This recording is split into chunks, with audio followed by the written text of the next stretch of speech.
you think of the one thing more disgusting than a dirty ashtray with beer in it, I can't think of anything. Don't get me wrong, I love parties. I remember when I was 6 or 7, I used to sit at the top of the stairs when my parents had people over.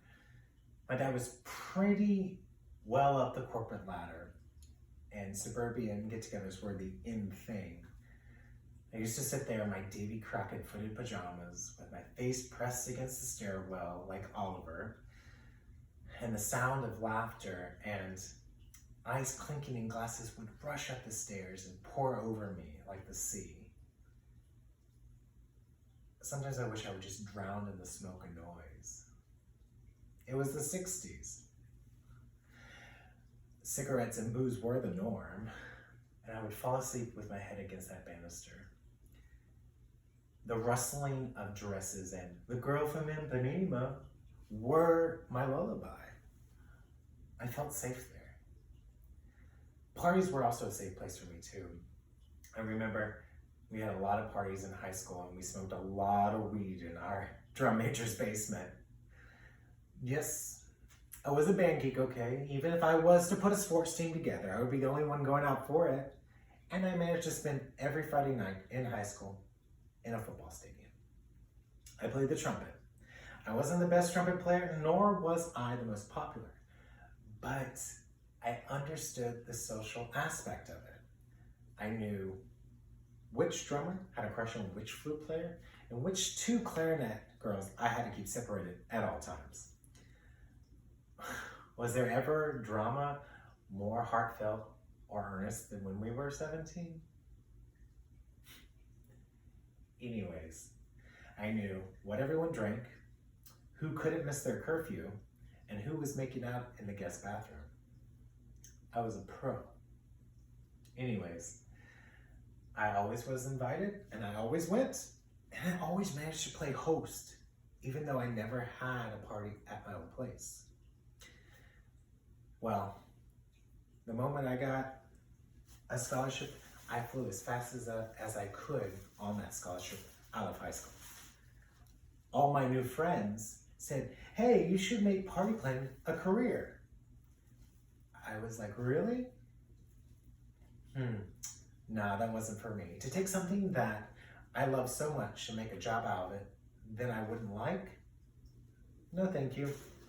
Instead, I made my dad proud for the only time in my life, and I followed him to architect school.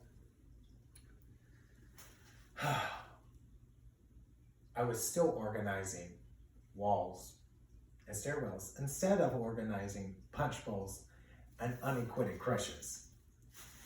I still throw one hell of a party, and I am good at one goddamn guest list.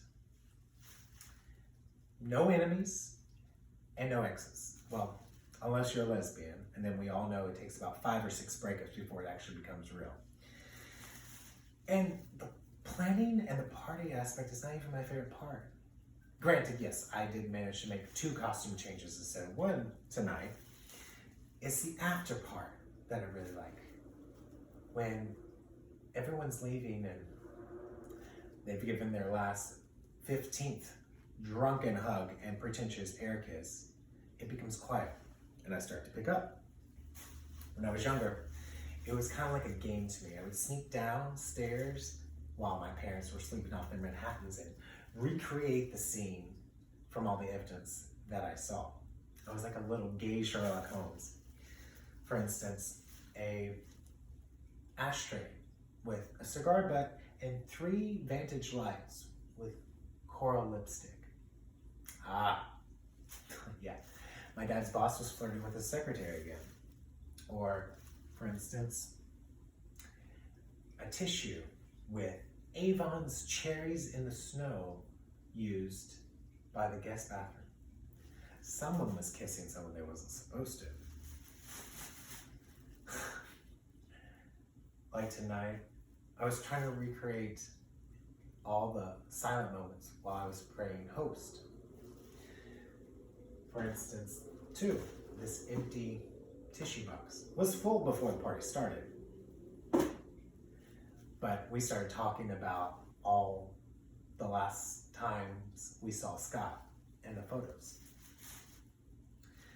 Or over there, the overflowing ashtray.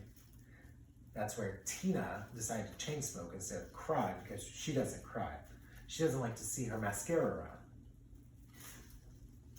The empty wine bottles and glasses over by the couch. That's where Dylan sat and talked about all the stories of the last days in the hospital. Or when he would tell us how all the nurses were too afraid to come into the room because they didn't know what they knew, thinking, of course, that you can't catch AIDS from the air.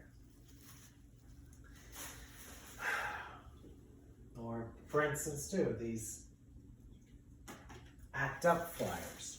I think Daryl, the social worker who came with Ian and Teddy, brought those.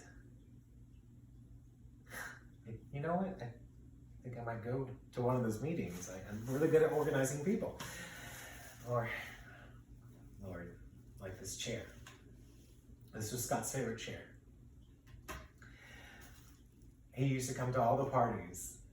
And I do remember me and Dylan almost having to carry him up the stairs because he was too weak to do it himself. And I also remember him dozing off, even while we were talking. He told me something once that I do remember. He said that he really felt safe here.